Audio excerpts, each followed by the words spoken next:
در هفته گذشته باز هم مقامات رژیم مشغول اصلی ترین کارشون یعنی تولید طنز بودن. در اینجا با بابک همراه هستیم تا ببینیم که این هفته در هفته گذشته چه کار کردن در این زمینه. مقامات رژیم طبق معمول در حال خرابکاری بودن و تبهکاری. البته طنز نگو، طنز آبرومنده. بافتن پوشال و هزل و حجو. این یه کار ثابتشونه. اصلا یعنی اگه این کارو نکنن که مقام نظام نمیشن، که مقام رژیم نمیشن. منتها چیزی که ذهن من گرفته بود، یک مدتی بود از این حاجی زاده خبری نبود. حاجی زاده و سلامی مثل موش هست که باید یه چیزی حتما به جوی دندونش بزرگ نشه وگرنه میزنه خودش رو از بین میبره. اینا هم باید این تولیداتشون یه جای خروجی داشته باشه. اگر خروجی نداشته باشه زیر بار این تولیدات خودشون، این حجویات و پوشال و لاتالات خودشون میخوابن زیر بار. حتما باید خروجی داشته باشه. تو همین فکر بودم که حاجی زاده کم صحبت کرده. مدت دیدم که بله یه گفتگو داره در روز 13 آبان که من این قسمت شروع گفتگو و اینکه مخاطبان این گفتگو کیا هستن و تنظیم این حاجی زاده با این گفتگو رو کلیپی هست، اگه اون نشون بدید من ادامه میدم از زبون خودش و زبون مخاطبینش. ببینیم کیا پای صحبتش نشستن. ببینیم کلیپو. خب بسم الله. ما اولین گفتگوی دانشجویی هستیم خدمت شما هستیم از طرف بسیج دانشگاه صنعتی شریف. جان بپرسید آقا کی به کی؟ بله.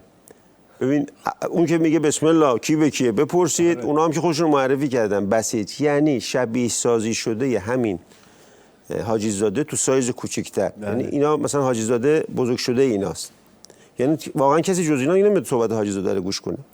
حالا این حاجی زاده لاتالات زیاد چون 1 ساعت خورده حرف میزنه، همینجوری میبافه و پوشال. قسمتی فراز صحبتش اونجاست که میخواد بیاد مالکشی کنه این داستان جنایت رژیم رو، یعنی جنایت سپاه تو سرنگون کردن هواپیمای اوکراینی.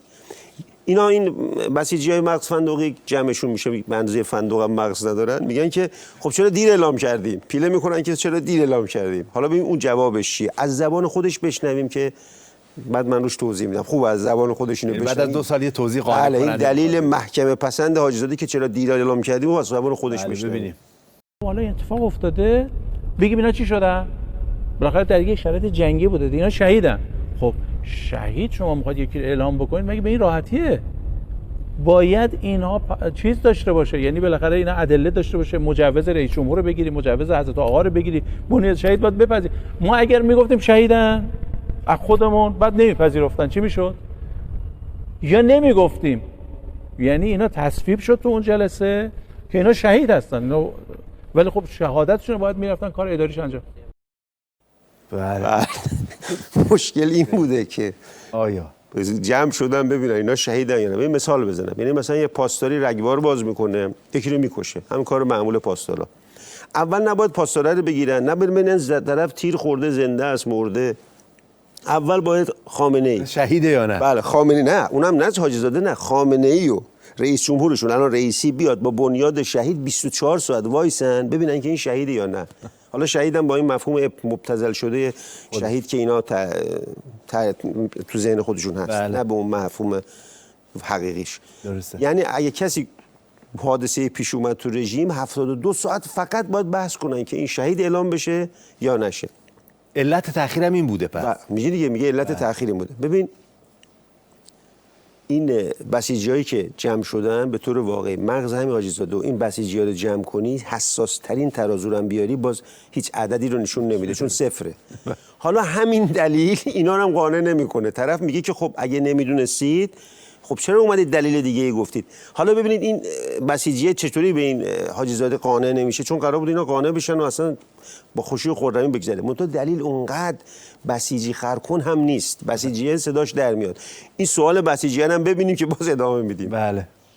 سببش 2 تا سوال. اول اینکه باشه قبول، یعنی طول میکشه برای اینکه فرآیند بررسی بشه و اینها، اما حداقل این مثلا یک نفر نبود که به صدا و سیمای جمهوری اسلامی بیاد بگه که آیه صدا و سیما شما حرف نزن. احتمالاً خودی زده ها. نه اصلا نگو، همه داشتن میگفتن که نه کاپیتان شهبازی با 35 سال سابقه میومد میگفت که نه امکان نداره این اتفاق رخ بده. علتش من گفتم، من توضیح دادم تو اون جلسه، اومدم توضیح دادم. گفتم چی؟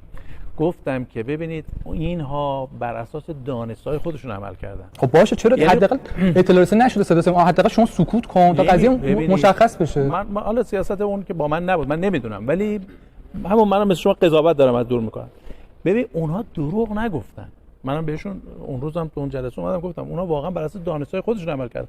میگفتن که اگر یه موشک پدافندی بخوره رو هوای موشک هواپیما متلاشی میشه، اصلا هیچ چیز ازش نمیمونه.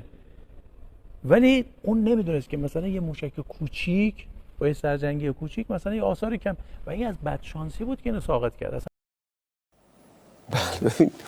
اون روزا یادته در رو باز میکردن استودیوهای رژیم کارشناس می آوردن. الان معلوم شده یه استبل، یه گله پاسدار تو اون صدا و سیماشون میچرخه. یه روز کارشناس نظامی، یه روز کارشناس، میگه کارشناسه نمیدونسته که موشک حتما باید متلاشی کنه. یه موشکای کوچیکی هست که متلاشی نمیکنه. خب غلط کرده، کارشناس شده اومده تو تلویزیون. این صنعت کارشناس سازی مال رژیم هم خاصه. یعنی یه طرف کارشناس یه رشته‌ایه که خودش هیچی از اون رشته هر از برم نمیدونه. یعنی معلوم شد که این آدمایی که میارن مشاهده من علافن، تو اون راه صدا و سیماشون میچرخونن، البته به طور واقعی هم کارشناسی ندارن. حالا اینجا از این سوال در میره، چون واقعا حتی بسیجی هم قانع نشد، میره داستانو دیگه از بالاتر مسئلهشو حل کنه دیگه. اصلا دست سپاه رو کامل از این داستان بکشه بیرون. یه دلیل اینجا میاره دیگه این سری این دلیلش نمیشه صحبت کرد. این دلیلم ببینیم با صدای خودش، چون جالبه با صدای خودش اون افکت حماقت توش هست.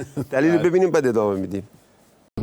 موشک تور برای زدن پهپاد و برای زدن کروزه. یه هواپیما به اون پهن پیکری با چند کیلوگرم مواد، ببینید موشکایی که هواپیما بزرگ باید بندازه 80 کیلو سرجنگیشه، این چند کیلوگرم بود. بعدم مجاورتی عمل کرده. چطور میشه مثلا هواپیما به این بزرگی نتونه برگرده تو فرودگاه بشینه؟ این سواله. بله. یعنی سوال داره که اونا باید جواب بدن. الان بدهکار شدیم که آقا این اصلا نزدن هواپیما رو بندازن که بغلش منفجر کرد. 2 کیلو بوده. 2 کیلو بوده.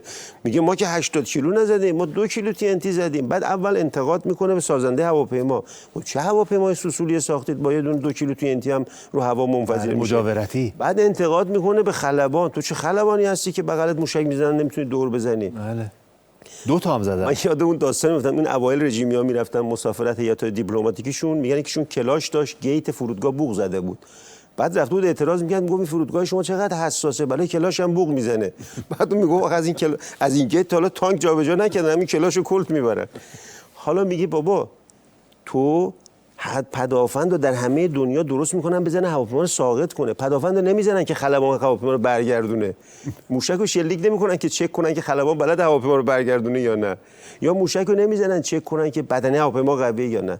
حالا من حرفی هم ندارم، میگم خب حرف تو درست، تو خامنه‌ای و رئیسی و کابینه و مجلس بشین توی هواپیما، 2 تا از همین موشک‌های مجاورتی کوچولو 2 کیلویی میزنیم، یه خلبان شما رو برگردونه توی فرودگاه.